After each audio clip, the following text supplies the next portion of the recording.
Hey everybody, and thank you for joining me. Today I'm really excited to bring you an early look at a game I think you're absolutely going to love. It's called ARK-ADE, and it's a sort of 80s retro inspired shooter that I've just had so much fun checking out. So we're going to jump in and have a look. Before we do, please remember, if you like the video, press the like button so I know to make more content like this in the future, and make sure you subscribe to the channel so you can see those videos when they come out. Thank you very much. Let's check it out.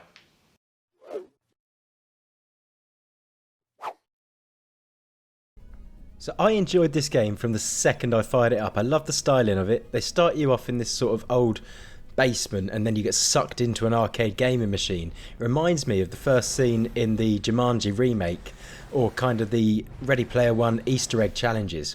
Really, really cool. So you dropped into this sort of electronic world with so many little shout outs to 80s nostalgia and gaming. There's all this sort of bright lights and neons. It all feels very sort of Tron-like, and it's just really, really good fun. The game is all gunplay, but you can move around. If you've enjoyed games like Pistol Whip, I think you're absolutely going to love this game. Now, all of the features aren't there yet, so this is an early build. This is the player testing stages at the minute that I've managed to jump onto. The demo is about to drop shortly, and that might have a few additional little features, and when the full game launches, there's quite a few features that are going to be added in. As it stands, you play the full game through with your sort of revolver that you're seeing in the gameplay I'm showing you now. You can see that there are going to be some other guns in there because you do unlock other guns, but so far they're not in the build yet. I'm told by the devs that there's going to be a total of 6 gun morphs, which should really all add another little element to the game. The objective is to protect this flying cube that progresses through the map, so you want to stay close to that cube and protect it from enemies. You lose health points both when you're shot at and when the cube is shot. Now at the minute there's no tutorial or anything like that, so it took me a little while to notice that. I was thinking, why is my health dropping? But it's because the cube was getting shot, so stick close to that cube and protect it. Enemies will come at you from all angles. Even after you've cleared an area out, more will pop up, and they can pop up from right behind you, just to the side of you, so you need to be alert and spinning around, paying attention to everything that's happening around you.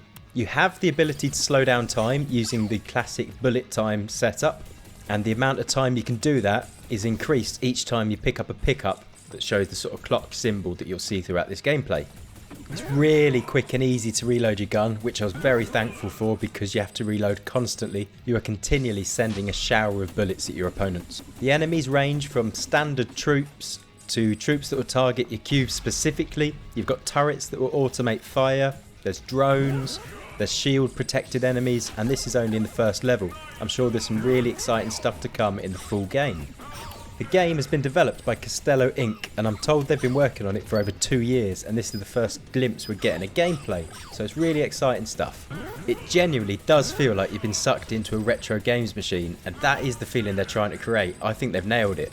I don't doubt they must have taken some inspiration from Ready Player One, because the arcade games challenges in that are so reflective of this. In fact, the images I had in my head of the gaming sessions in Ready Player One were almost exactly what I'm seeing here.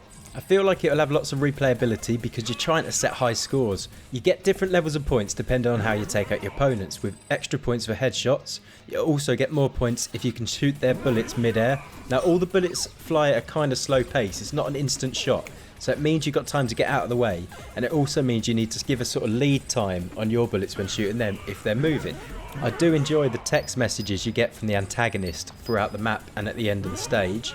It sets the scene for a more thought out story that could well be part of the main game. There are many points where you find yourself completely surrounded by enemies and you think, right, there's no way I'm going to get out of this, we're probably going to need to start again. But take your time, avoid their shots, keep moving, and you slowly thin the herd. For a game in the playtesting stages, I found it quite smooth. There weren't really any major issues. I played it on both the Quest 2 and the HP Reverb G2, both of them it ran really well. I found the bindings weren't quite right for the G2, so I made some custom ones, and I will save those to the workshop under the Rush Reality moniker. So if you want to find those when you're jumping in, because you've got a G2 yourself, then just look for mine and you'll be able to play with them straight away. I've had a few conversations with the dev team and they seem really, really cool. They give me a bit of insight into the future features we can expect in the game. They include the likes of the full range of guns, more stages that get progressively harder as you go along, all of them harking out to 80s culture with subtle little references that are good fun to pick up, but they're open to insight through players and they want to develop the game that people want to play. I really do recommend checking it out. So, That was ARK-ADE. Let me know in the comments below what you thought. Now I'll put a link in the description so you can get access to the Steam store page. I think the demo for the game is going live this Monday coming, so if you're watching this a day or two after the video goes up, that should be ready for you. Now before you go, please do press like and make sure you subscribe to my channel, and I will catch you on the next one. Thank you very much. Goodbye.